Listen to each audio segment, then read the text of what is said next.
Hello, this is R Rats analyzing the game between Penti 63 and mcorallo. This was played in Team 45-45 League, event Team 52. It's a submission for Game of the Week in Round 5. Okay, normally I like to when I show a position like this, I like to say black or white to play and do the best he can. However, in this case, black mates in 4 in 2 ways. Okay? Black mates in 4 in 2 ways. Can you find them? Go ahead and pause the video and try and solve them. Okay, you should have resumed the video, and I hope you found the mates. We'll cover them here in a little bit. Obviously, black is clearly winning this game if he has a force mate in 4 in 2 different ways. So all we can do is analyze the game and try and go back and determine what went wrong for poor white. Okay. Let's start going through. Okay, standard opening moves. Okay, the A3 line of the Queen's Indian. I'm pretty sure this is all book. I didn't check it out to see exactly where it diverged, but it will be important to find out what went, where the divergence was, and it'll become apparent soon enough. I'll explain it when we get there. Okay.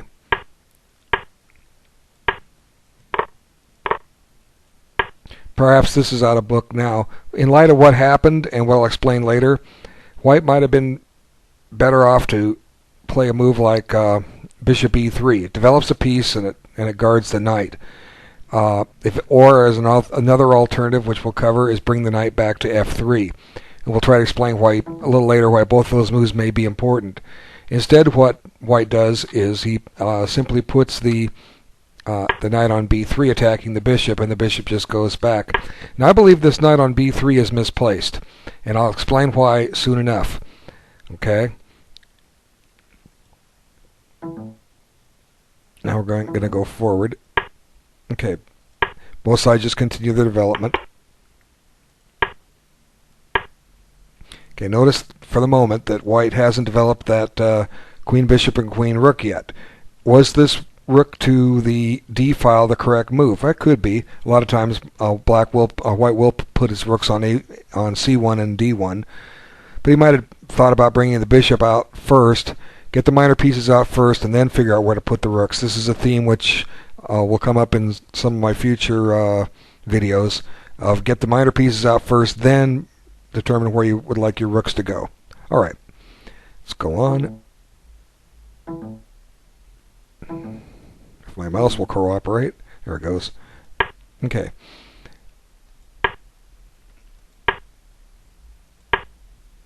Okay, white just completed his development, and so has black, except you could say the rook on a8 is not developed yet. Okay, what we have here is a position called the hedgehog defense. This position comes up generally in a symmetrical English. I have extensive analysis on this opening. I can't locate it. I think I packed it away. But it all dates back to about 1980-81. In all the time since then, I've studied the English opening from both white and black's perspective. I believe I've only ran into a hedgehog once, and that was in the early 1980s against a player of ELO strength of about 1900, and I won the game quickly from a position similar to this, and I don't remember exactly what happened. That's not important.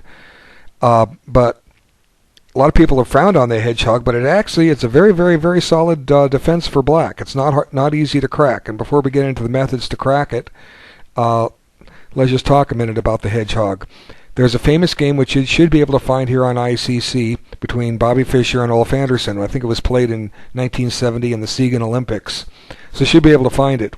Fischer opened with Larsson's opening b3 and went into a hedgehog type system and launched a nice attack. And from what I recall, that caused Ulf Andersson to adopt the hedgehog himself. He liked it so much he played it and contributed to its success. I know of one strong correspondence player that was playing the hedgehog back in the 80s and 90s. I don't know what he's doing now. He eventually became an international master in correspondence play. His ELO, last I looked, probably 20 years ago, was around 2100, give or take. Don't know what his current strength is now. But he played the hedgehog a lot, and he was very successful with it. partly because of his strength, but a lot of times white would overextend, trying to crack it. And in effect, that's what's going to happen here. White's going to overextend here.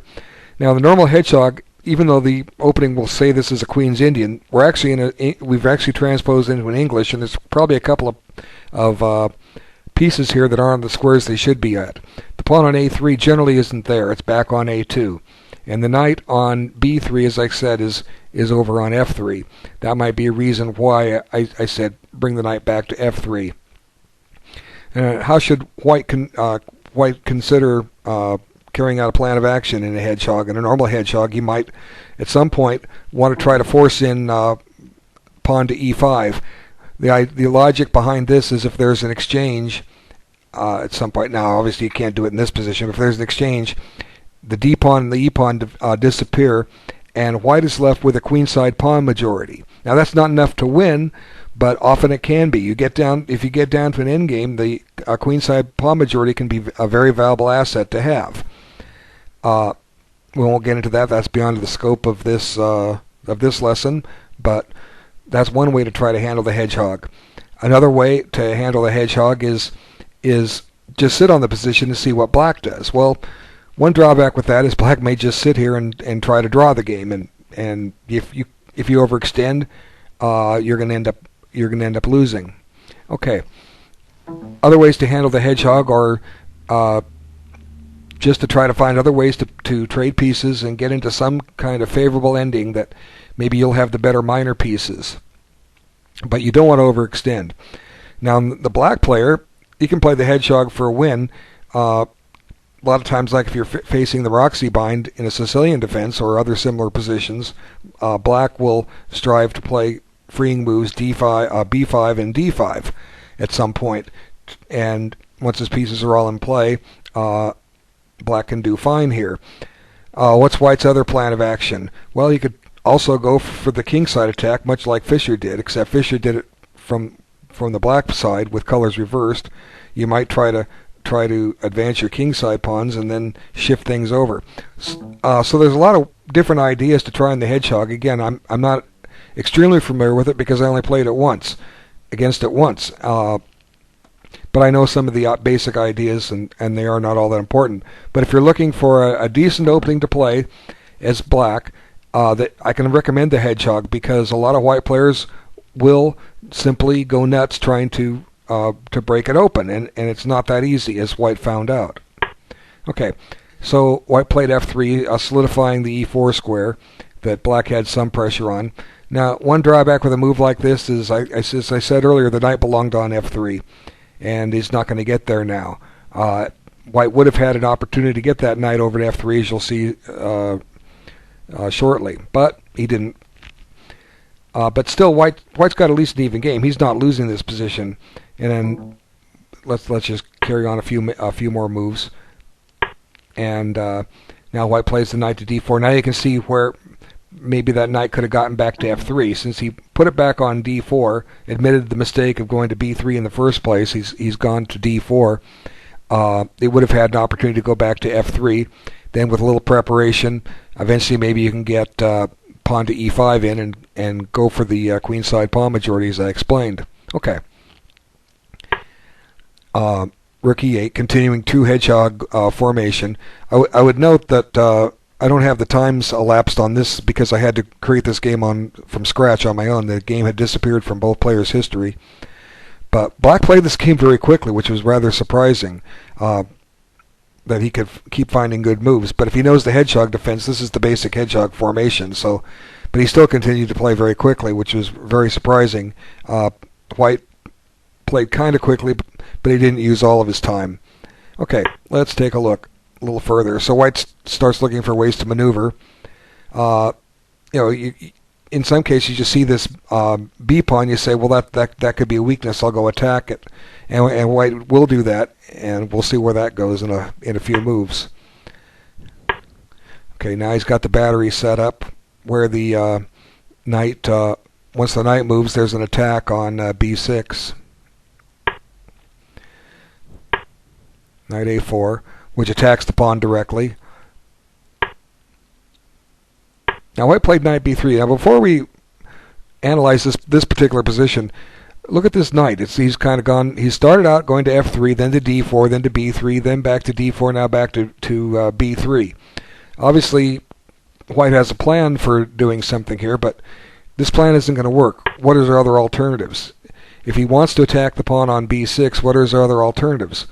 One interesting move is, well, you can't really do knight c2. You'd like to, because this square falls, looks like. But yeah, maybe you can't do anything. It's the same reason you can't go to e2. It's you're either shutting off the rook or you're shutting off the bishop from holding c4.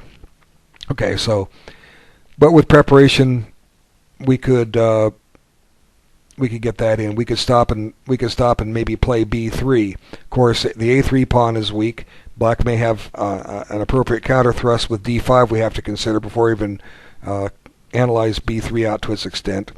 Just to show you all the different possibilities that exist. And again, this could be the reason why I said that the pawn on a3 was misplaced in this variation. Although it certainly wasn't, because 4a3 is a direct line in the King's Indian.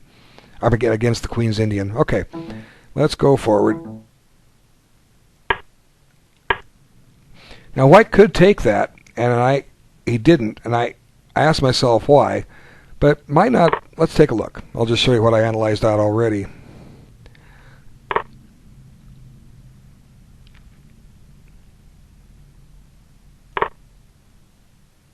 Okay, now you got a pin on this piece, and there's that misplaced knight on b3 that's not guarded by the knight on a3, so white's got to do something here.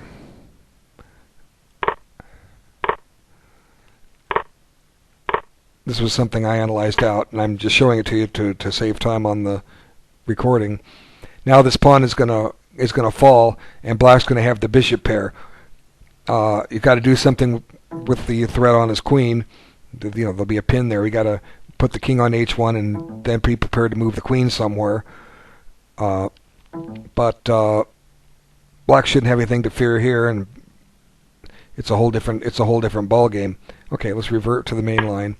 Now white kind of goes into a bad series of moves. The position just turns in black's favor here rather quickly. But he has a plan. Again, white got impatient against the hedgehog and tried to crack it open, and instead just got a bad game out of it. And black just responds with simple moves offering exchanges. Now white solidifies the knight on a5 as well as taking advantage of the pin that the pawn can't take on b4. Black just continues developing. White goes and grabs his pawn back, but now black has a center strike, and because I'm running out of time, I won't go into great detail here, but white just falls apart quickly here. Clearly he had better choices, but it's a better game for black. Okay, taking here, now the king is out of play. Black has a strong diagonal, threats on the center pawn. White does need to take on d5 here, but it's still a better black game. And once again, it's still a better black game, and white just falls apart quickly here. He creates back rank weaknesses, which black exploits. And here the game is lost. For instance, if white tries g3 here, I was actually watching this game live. It happened. Black has a queen sacrifice on g2, which leads to mate. But he played here, and this was the position where I said black to play and have two mates in two. One started with queen g2 check, pawn takes, bishop takes, rook comes down here to d1, and then the rook interposes and you take with mate, but black played the other one, check, sacrificing the queen on a different square here, and resigns. Well, good game for black, and a lesson for white to learn to play against the hedgehog. All right, thanks for your time. Hope you enjoyed the game.